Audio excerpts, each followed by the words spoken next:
कर्ण दुर्योधन का सबसे अच्छा मित्र था और महाभारत के युद्ध में वह अपने भाइयों के विरुद्ध लड़ा। कर्ण को एक आदर्श दानवीर माना जाता है क्योंकि कर्ण ने कभी भी किसी मांगने वाले को दान में कुछ भी देने से कभी भी मना नहीं किया, भले ही इसके परिणाम स्वरूप उसके अपने ही प्राण संकट में क्यों न पड़ गए हों। कुंती सूर्यपुत्र कर्ण को महाभारत का एक महत्वपूर्ण योद्धा माना जाता है। कर्ण के धर्मपिता तो पांडु थे, लेकिन पालक पिता अधिरथ और पालक माता राधा थीं। कर्ण दानवीर के रूप में प्रसिद्ध थे। उन्होंने अपने कवच कुंडल दान में दिए और अंतिम समय में सोने का दांत भी दे दिया था।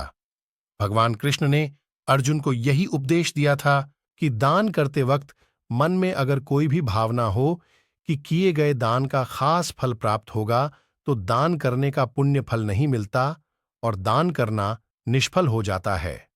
भगवान कृष्ण ने भी कर्ण को सबसे बद्धा दानी माना है। अर्जुन को कर्ण की प्रशंसा पसंद नहीं थी।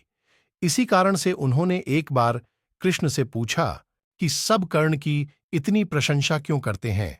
कृष्ण ने 2 पर्वतों को सोने में बदल दिया और कहा कि इस सोने को गांव वालों में बांट दो।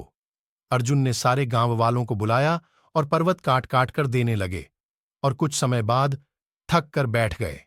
तब कृष्ण ने कर्ण को बुलाया और सोने को बांटने के लिए कहा, तो कर्ण ने बिना कुछ सोचे समझे गांव वालों को कह दिया कि ये सारा सोना गांव वालों का है और वे इसे आपस में बांट लें।